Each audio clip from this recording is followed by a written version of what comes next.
ask you some questions about the lesson that I'm going to come and observe. Okay. So why don't you first start by briefly describing the students in your class, including any with special needs. Okay, I have 20 students, but one will not be in here. He'll be in the resource room. I have one that is an ELL student who has made gains this year, but is still struggling. And then I have another little guy that is in the process. We're going to see if we can, we're taking him to case study now.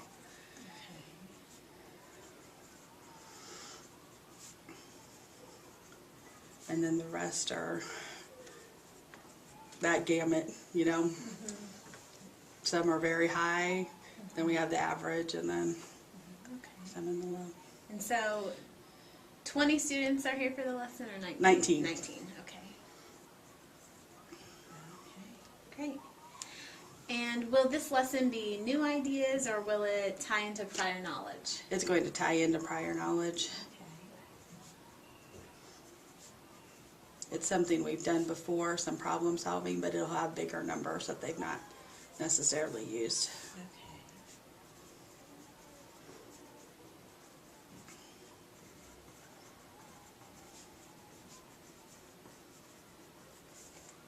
And what do you plan on the students knowing or being able to do at the end of the lesson? At the end, they're going to have to, I'll choose 2 or 3 to go over to the easel and explain to the class what they did. So not only do they need to solve the problem, they have to explain how they solved it.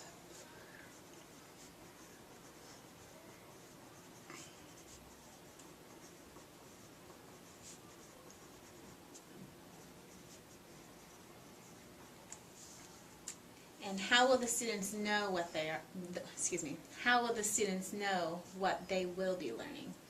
We'll talk about it beforehand. I'll set the stage for them so they know what they're going to be doing. And they've done this kind of problem solving before, so it's not totally brand new.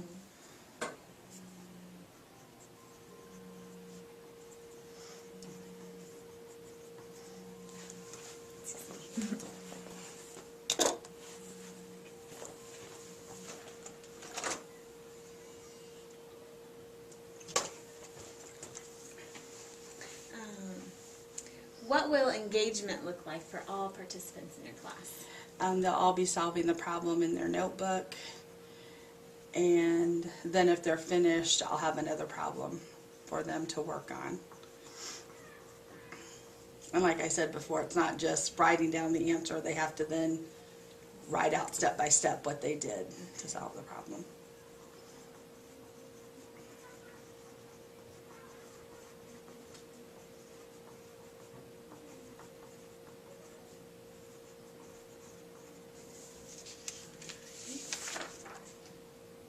So what kind of data collection do you think would be most useful during this activity, or prior to the activity, or after the lesson?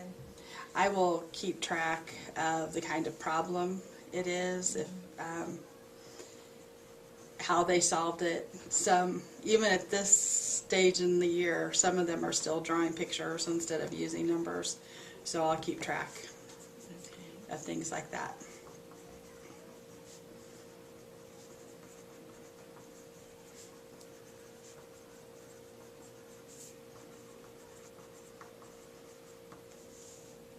What type of technology resources will you use during the lesson? Well, for this one, it'll just be the Elmo. Okay.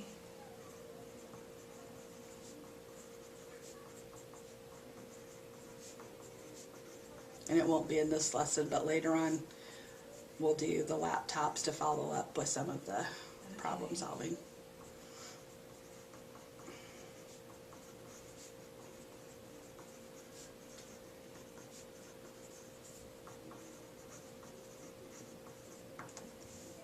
So what hurdles or difficulties do you anticipate taking place during this lesson, if any, and how may you address these? It'll just be students finishing at different times, So I'll have another problem for them to do if they get finished. I'll also need to have problems with different numbers, like for my little one who's ELL, she's not ready to do 3-digit addition and subtraction, so I'll just do single digits for her. Okay. So it's really accommodating for all the different levels.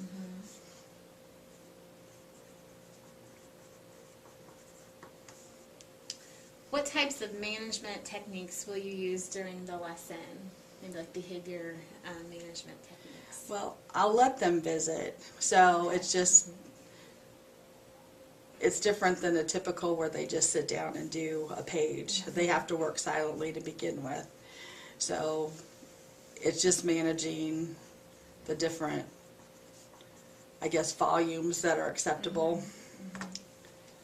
You know, when they need to be silently working, when it's okay to visit, and then when they are visiting, are they talking about the math problem, or are they talking about recess? Right. And I do have several behaviors in here. So managing their specific behaviors at the same time.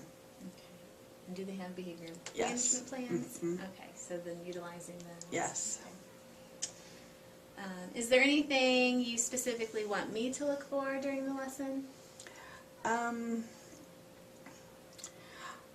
I would say it's going to be obvious, the ones that are struggling with the behavior, if they're actually on task, and that I can redirect them to get back on So task. maybe watch those kids a Yes. little bit closer. Mhm. Okay.